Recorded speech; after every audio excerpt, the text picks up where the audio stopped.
তখন থেকে মহারাজ কি লিখছেন খাতায়? মনে হচ্ছে সকাল থেকে চিন্তা ওনার মাথায়।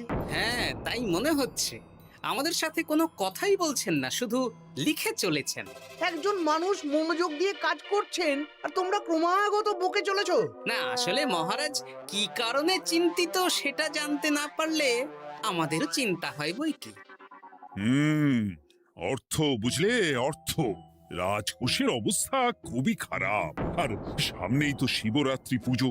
কিভাবে যে কি হবে কিছুই বুঝতে পারছি না। মহারাজ, এরকম হলে এবারে কিভাবে পুজো হবে? শিবরাত্রির পুজোয় তো অনেক খরচ। এত লোকজন আসেন, তাদের জন্য ভোগের প্রসাদের ব্যবস্থা করা তো মুখের কথা নয়। এবার তোমাদের সবাইকে দায়িত্ব নিতে হবে। আমরা সবাই কি দায়িত্ব মহারাজ? আমি গতকাল তোমাদের রানীমার সাথে এই ব্যাপারে কথা বলেছি। রানীমা কি বললেন মহারাজ? দেখো, তোমরা সব সভাসদেরা যদি মুক্ত হস্তে দান করো আর রাজকোষ থেকেও যতটা সম্ভব অর্থ সাহায্য দিয়ে এবারে পুজো এবং ভোগের আয়োজন তাহলে সুসম্পন্ন করা যাবে। দানের চেয়ে বড় পুণ্যকর্ম আর কি আছে? যে সভাসদ সবচেয়ে বেশি দান করবে তাকে পরে কিছু অর্থ সাম্মানিক হিসেবে দেওয়া হবে। আচ্ছা মহারাজ। তাহলে আজ রাজসভার আলোচনা এইটুকুই রইল, বাকি কথা পরে হবে। বলি গিন্নি, আমি খুব সমস্যার মধ্যে আছি বুঝলে। হ্যাঁ, তোমার তো অর্থের টান ধরলেই আমার কথা মনে পড়ে গো। কি করে বুঝলে? বাবা, বুঝবো না? এতদিন ধরে তোমার সাথে সংসার করছি, তাও বুঝবো না? আমি কি আজকাল আর তোমার কাছে চাই বলো? আমার মা আমার নাম রেখেছিল পার্বতী, আর বলেছিল দেখিস তুই ভগবান শিবের মতন বর পাবি। তোমাকে পেয়েছি, কিন্তু সাথে পেয়েছি অভাব। হ্যাঁ, সে যতই অভাব হোক, মন্ত্রী মশাইয়ের মতো স্বভাব তো নষ্ট করিনি গিন্নি। সেই জন্যেই তো তোমার সংসারে পড়ে আছি গো, নইলে কবে এই চাল চুলোহীন সংসার ছেড়ে চলে যেতুম। হ্যাঁ, বলছি শোনো না, ওই কিছু মোহরের খুব দরকার। এবার মন্দিরে শিবরাত্রির পুজো হবে, কিন্তু মহারাজ তেমন খরচ করতে পারবেন না। তাই তাই কি? তাই আমাদের সব সভাসদদের বলেছেন দান করবার জন্য। এই দেখো, আমার যা গয়নাগাটি ছিল সবই তো বন্ধক রাখা আছে, নইলে বলতাম। আরে বাবা, সে তো জানি, কিন্তু আর কোনো উপায় নেই। কি বলি বলো তো? দেখি কি করা যায়। আরে বাবা রে বাবা, এত চিন্তা ভাবনা না করে বাবা মহাদেবের ওপর ভরসা রাখো গো, উনি কোনো একটা পথ দেখাবেন। দেখো, দেখা যাক গিন্নি, উনি এখন আমার আশা ভরসা।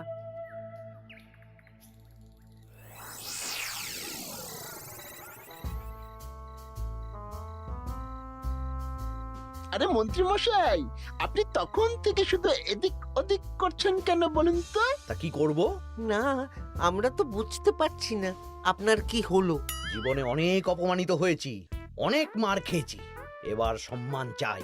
আর কেউ সম্মান না করলেও আমরা কিন্তু আপনাকে বেশ সম্মান করি মন্ত্রী মশাই। তোদের সম্মান আর মহারাজের সম্মানের মধ্যে অনেক পার্থক্য আছে। না, ওই ছোট মুখে বড় কথা বলছি মন্ত্রী মশাই, ক্ষমা করবেন। হ্যাঁ, মহারাজ আপনাকে কেন সম্মান করবেন? সামনে শিবরাত্রি, প্রত্যেক বছরের মতন এবছরেও গ্রামের মন্দিরে রাজবাড়ির তত্ত্বাবধানে পুজো হবে, আর সেই পুজোয় আমাকে দান করতে হবে। তা করুন, আপনার কি অর্থের অভাব নাকি? আরে বাবা, সব অর্থ দিয়েই তো তোদের গিন্নিমার গয়না বানিয়ে দিয়েছি, আমার হাতে আর আছে কই? ও, এই সামান্য ব্যাপার। আপনি মাছের তেলে মাছ ভাজুন। হ্যাঁ, আমিও তো তাই বলতে চাইছি। খোলসা করে বলতো তুই কি বলতে চাইছিস? মানে আমি বলতে চাইছি, আপনি আমাদের দায়িত্ব দিন, আমরা রাজ্যবাসীদের থেকে চাঁদা তুলবো, ভিক্ষে করব। আরো অনেক কায়দা করে অর্থ উপার্জন করে আপনার হাতে দেব, আর সেই অর্থ আপনি নিজের বলে চালিয়ে দেবেন। ব্যাস, তাহলে তো আমার 90% চিন্তাই মাথা থেকে নেমে গেল। ব্যাস, আর কোনো চিন্তা নেই।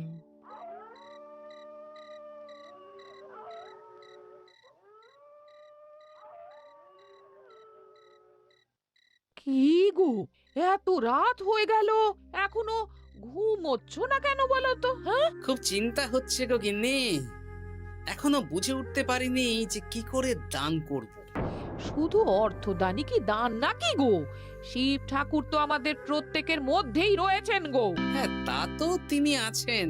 তুমি বরং ভক্তদের সহযোগিতা করো। পুজোর দিন ভক্তরা দূর থেকে যাতে মন্দিরে আসতে পারে সেই ব্যবস্থা করো। মন্দির প্রাঙ্গণ পরিষ্কার পরিচ্ছন্ন রাখো। হ্যাঁ, ঠিক বলেছো গিন্নি, এটা তুমি ঠিক বলেছো।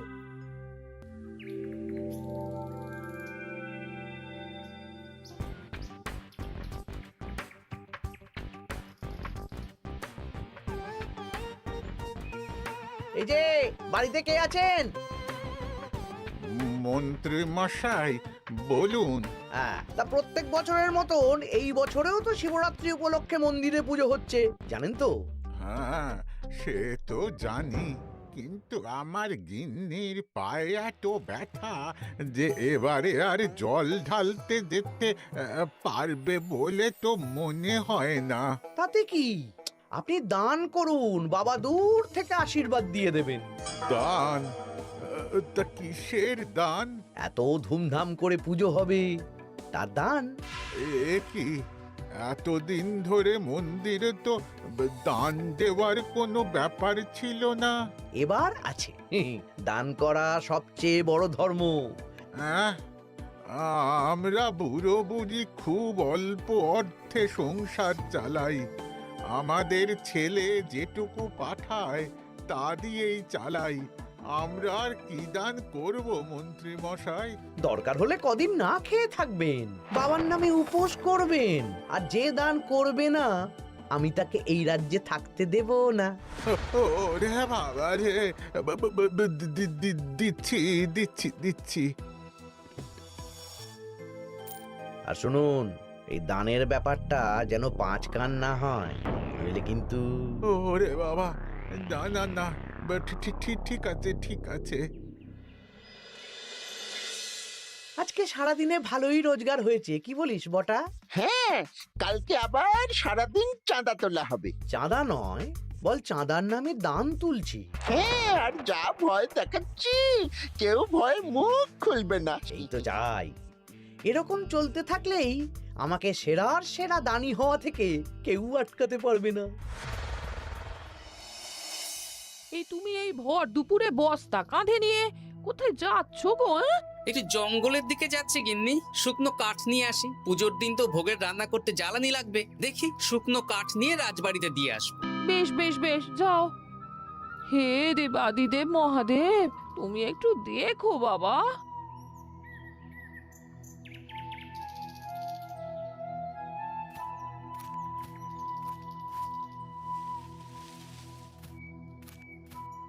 আরে আরে, নগেন খুঁড়ো না, এই সময় কাঠ কুড়োচ্ছ কেন? কি আর করব গোপাল, কাঠ কুড়িয়ে নিয়ে যাচ্ছি, এবার এগুলো হাটে বেচবো। সে কি গো, তোমার ছেলে তো শহরে চাকরি করে বলেছিলে, এ মাসে সে অর্থ পাঠায়নি?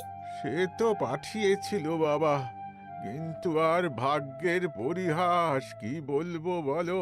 কি হয়েছে, কোনো সমস্যা নাকি? না না না, সমস্যার কথা জানানো যাবে না, জানালেই আমাদের বিপদ। আরে কি হলো, চুপ কেন? কি গো খুড়ো, কিছু বলো। কাউকে বলবে না তো বাবা? না না, বলো না, আমি কাউকে বলবো না, আমাকে বিশ্বাস করতে পারো। আসলে আজকে সকালে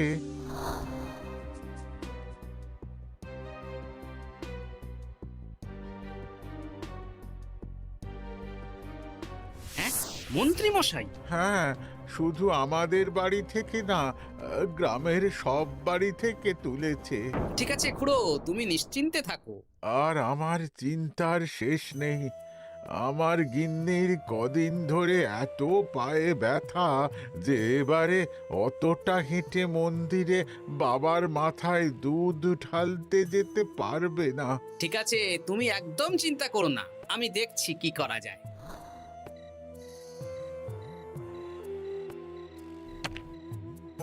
প্রহরী, এটা ভাড়ার ঘরে রেখে দিয়ে এসো। বলো গোপাল দিয়েছে, ভোগ রান্নার সময় জ্বালানি লাগবে তো, তাই এই কাঠ দিয়ে গেলাম। আচ্ছা গোপাল দাদা।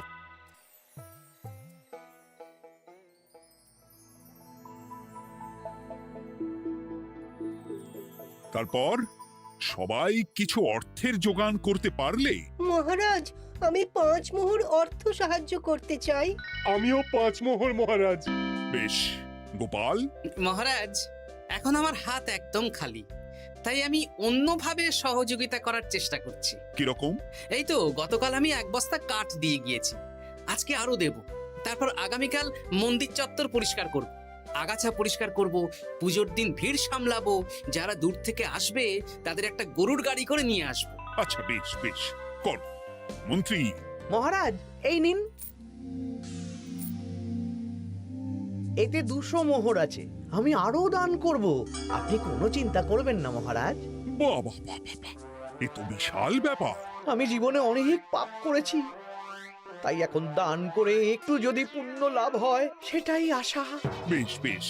পণ্ডিত, তুমি আর রাজবৈদ্য তাহলে পুজোর দশকর্মা দ্রব্যাদি কেনাকাটা শুরু করো। এখন ধারে নিয়ে আসবে, পুজোর পরে সব শোধ করে দেওয়া হবে। আচ্ছা মহারাজ, ঠিক আছে। তাহলে আজকে আমি আর পণ্ডিত মশাই দুজনে বাজারের দিকে যাব আর সব দশকর্মার দ্রব্যাদি কিনে নিয়ে আসব। হ্যাঁ হ্যাঁ, তাই কর।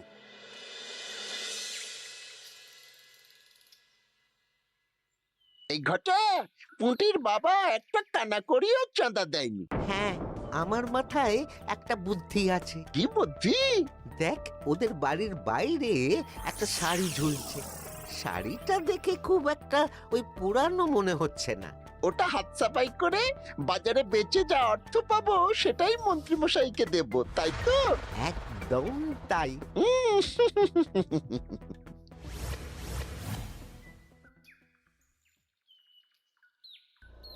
হাই পুটি, দেখ তোদের বাড়ি থেকে বটা ঘটা কাকা শাড়ি চুরি করছে। হ্যাঁ, তাই তো। ন্যাপলা, ওরে বাবা রে, মরে গেলাম রে, ওরে মরে গেলাম। পালাও পালাও পালাও, ওরে বাবা। এই কি হয়েছে রে? চিৎকার করছিস কেন? আর বটা ওভাবে পালালো কেন? এই বটা বটা কাকা ওই পুটির মায়ের শাড়ি চুরি করে পালাচ্ছিল, আমরা ধরে ফেলেছি। সাব্বাস, এই তো চাই। তার মানে মন্ত্রী মশাই এখন দান করার জন্য চুরিও করাচ্ছে। বাহ! কি ভাবছো গোপাল দাদা? না, কিছু না। আচ্ছা পুটির বাবা, তোমাদের বাড়ি মন্ত্রী মশাই চাঁদা তুলতে আসেননি? এসেছিলেন তো, কিন্তু আমি বলে দিয়েছি আমি পারবো না। নিজেদের বীজ ধান কেনার অর্থ নেই, চাঁদা দেবো কি করে? আচ্ছা, এই ব্যাপার, এবার বুঝতে পেরেছি। অনেক ভয় দেখালেন, চমকালেন, কিন্তু কিচ্ছু দিইনি। তাই বটা ঘটা চুরি করতে এসেছিল, বুঝেছি। বেশ, এই সাবধানে থেকো। কিভাবে যে সংসার চালাবো? শোনো পুটির বাবা, তুমি এক কাজ করো। বলো। জঙ্গলে অনেক ধুত্র গাছ, আকন্দ গাছ আছে। তুমি পুজোর দিন সকাল থেকে মন্দিরের কাছে একটা ফুল মালা বেলপাতার দোকান দাও। এটা ভালো বুদ্ধি দিয়েছো। আমি তো এখন মন্দির প্রাঙ্গণ সাফ সাফাই করতে যাচ্ছি, আমি বরং কাজের ফাঁকে তোমার জন্য একটা ছাউনি দিয়ে মন্দিরের কাছে দোকান বানিয়ে দেব। তাহলে তো খুবই ভালো হয়। এই পুটি, তোরাও আমার সাথে চল, হাতে হাতে সাহায্য করবি। চল চল চল। চলো গোপাল দাদু।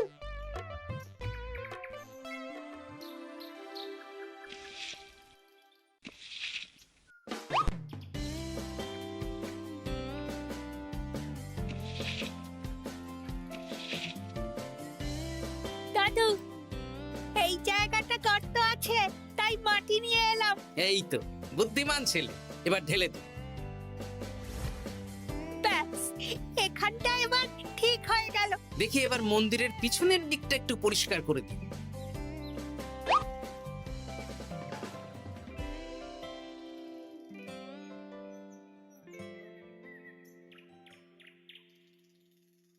জয় মহাদেব। কি কিসের আওয়াজ হলো? হ্যাঁ দাদু, কিরকম একটা টং করে আওয়াজ হলো। দেখি তো। আরে বাবা, এটা ঘোড়া মনে হচ্ছে। হ্যাঁ তাই তো মনে হচ্ছে। জয় মহাদেব। বের করো বের করো। এই তো।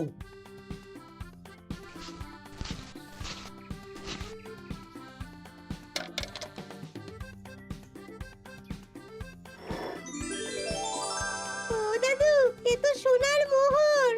জয় মহাদেব। তুমি সত্যি আছো প্রভু, তুমি সত্যি আছো। একই দাদু, তুমি কাঁদছো কেন? সবই মহাদেবের কৃপা। মহারাজ বলেছিলেন দান করতে, মহাদেব নিজেই নিজের পুজোর ব্যবস্থা করে নিলেন রে।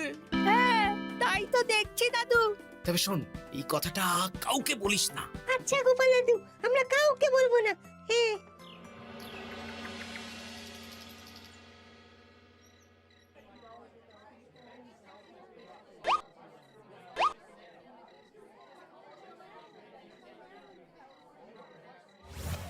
এবার আগামীকাল পুজো।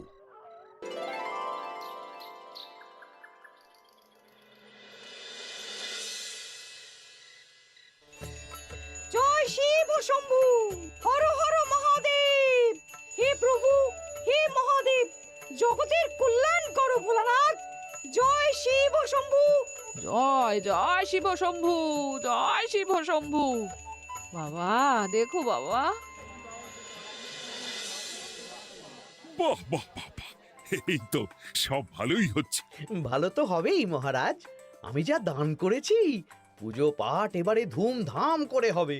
দান করে অত অহংকার করতে নেই মন্ত্রী। এক হাতে দান করলে আরেক হাতকে জানাতে নেই, বুঝলে? বুঝেছি মহারাজ।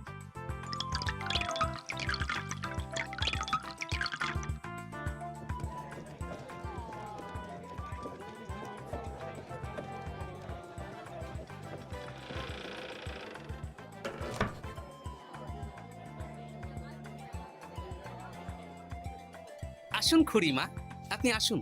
সত্যি গোপাল, তোমার মতো মানুষ হয় না। আমার পায়ে বড় ব্যথা, ভেবেছিলাম এই বছর হয়তো মন্দিরে আসতেই পারবো না। আহা, আমি তো আপনার ছেলের মতন।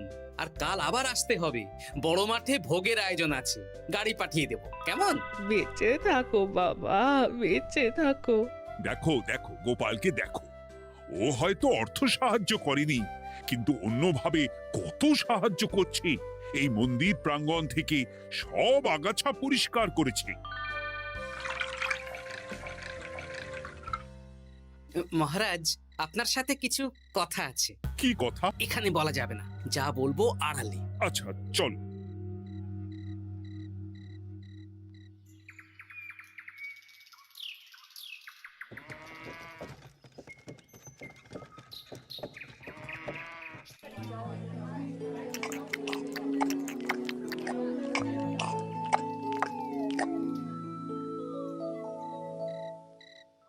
আজ সান্ধ্য সভায় সবাইকে আমি ডাকলাম, তার একটাই কারণ। কি কারণ মহারাজ? কি বলবেন আজ? গতকাল শিবরাত্রির পুজো আর আজ বেলার পুজোর ভোগ গ্রহণ পর্ব বেশ ভালোভাবেই সুসম্পন্ন হলো। এতে আমি খুব খুশি ও শান্তি পেয়েছি। তাই মহারাজ আমাকে সম্মান প্রদান করবেন, তাই তো? আমার মনে হয় আমি সবচেয়ে বেশি দান করেছি। না, তুমি তো কোনো নিঃস্বার্থ দানই করনি। মানে আমি যে কত মোহর দিলাম। ওগুলো তো লোকজনকে ভয় দেখিয়ে দানের নামে চাঁদা তুলে দিয়েছো। সেরেছে, সব জেনে গেছেন। হ্যাঁ, সেই জন্য সম্মান নয়, তোমাকে শাস্তি দেওয়া হবে। ওরে বাবা রে, ভুল হয়ে গেছে, ভুল হয়ে গেছে। ক্ষমা করুন মহারাজ, ক্ষমা করুন। এসব ক্ষমার অযোগ্য ভুল। যাই হোক, মহাদেবের কৃপায় মহাদেবের পুজো হয়েছে। তুমি যে অর্থ লোকজনের কাছ থেকে তুলেছিলে সেটা লোকজনের মধ্যেই বিলিয়ে দেওয়া হবে। তাহলে পুজোয় যা খরচ হলো তার বকেয়া কিভাবে মেটাবেন? সেটার ব্যবস্থা তো স্বয়ং মহাদেব করেছেন মন্ত্রী মশাই। হ্যাঁ, মহাদেব কিভাবে? আমি একদিন বিকেল বেলা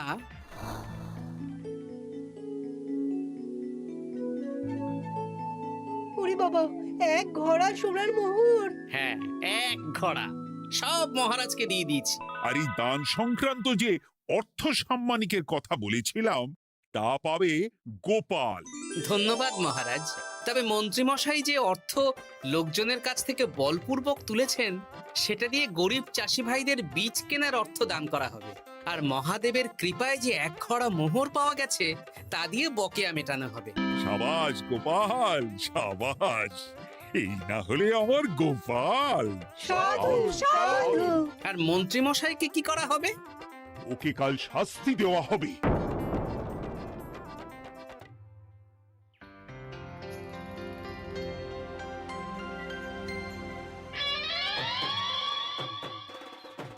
ও মহাদেব, ও শিব ঠাকুর, আমাকে ক্ষমা করে দিন, ক্ষমা করে দিন আমাকে।